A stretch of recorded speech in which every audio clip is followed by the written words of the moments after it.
Friends, இதுதான் பனங்கிழங்கு. நாங்கள் இப்போ இதை விறகு அடுப்பில் வச்சு வேக வைக்க போகிறோம்.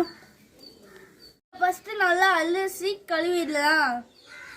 ஐப்பசியில மழை அடிச்ச அடி வளமே அடியில காத்தடிச்ச ஐப்பசியில மழை அடிச்ச ஆடி வளமே. இப்போ பார்த்தீங்கன்னா நம்ம இந்த பனங்கிழங்கு நல்லா கழுவி அலசி எடுத்தாச்சு. இதில் நம்ம இப்போ கொஞ்சம் உப்பு போட்டுக்கலாம்.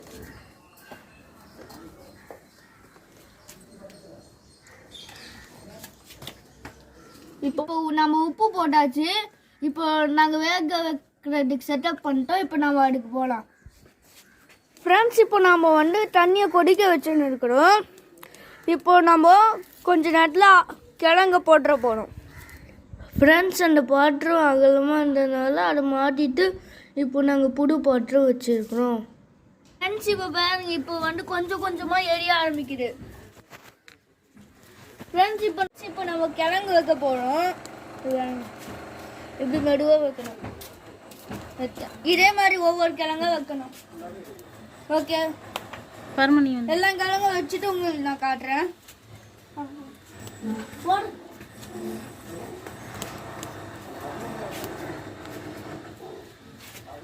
என் தம்பி இப்போ வைக்கிறான்.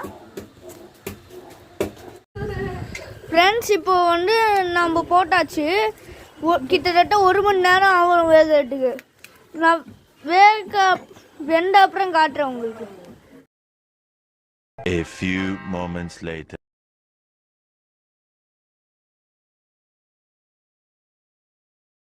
One hour later. Meanwhile. Friends, இப்போ நம்ம சீக்கிரம் வேகிறதுக்காக ஒரு குண்டா போட்டு மூடி வச்சிருக்கிறோம்.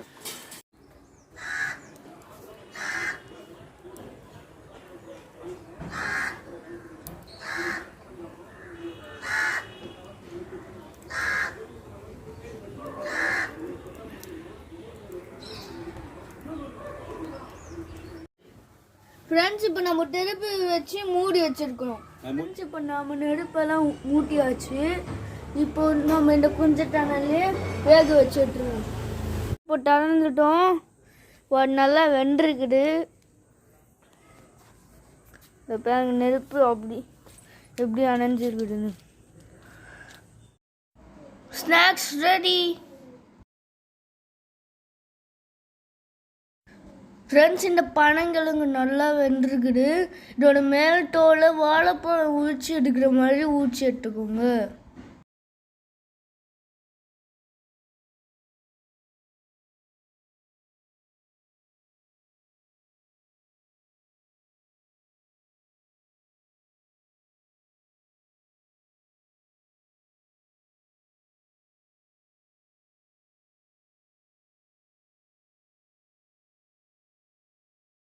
பாருங்க ஃப்ரெண்ட்ஸ், இது நல்லா வெந்துச்சு.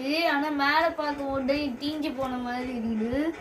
சரி, இப்போ இதை இந்த இடம் நடுவில் இப்போ இந்த குச்சி இருக்குதுல்ல, இது லேசான பகுதி வரைக்கும் நம்ம சாப்பிடலாம்.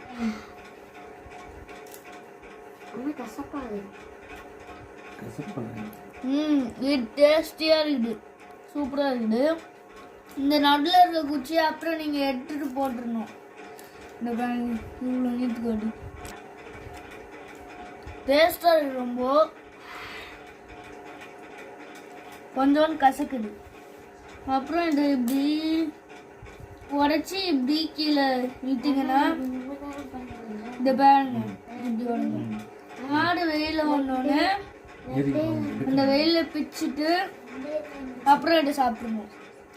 இதுவும் நல்ல டேஸ்டான இருக்குது. காரம் நல்லா பிச்சு எடுத்துக்கணும். ஃபஸ்ட்டு இந்த பாருங்க இப்படி எடுத்துட்டு நாரெல்லாம் பிச்சு எடுத்துக்கணும். இதை இப்படி வச்சுக்கணும். அப்புறம்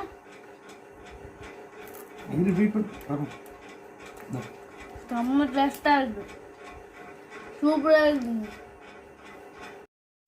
ஃப்ரெண்ட்ஸ், இந்த பனங்கிழங்குல நார்ச்சத்து நிறைய இருக்கிறதுனால இது உடம்புக்கு ரொம்ப நல்லது.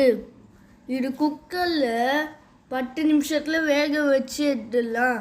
ஆனால் விறகு அடுப்பில் செஞ்சால் இதோட சுவை இன்னும் கூடுதலாக இருக்கும். என்ன கொஞ்சம் நேரம்னா செலவாகும். ஒரு நாள் ஃபோன் டிவி இல்லாமல் இந்த மாதிரி செஞ்சு பார்த்து எனக்கு கமெண்ட் பண்ணுங்கள் ஃப்ரெண்ட்ஸ். மறக்காமல் லைக், ஷேர், சப்ஸ்கிரைப் பண்ணுங்கள். நன்றி.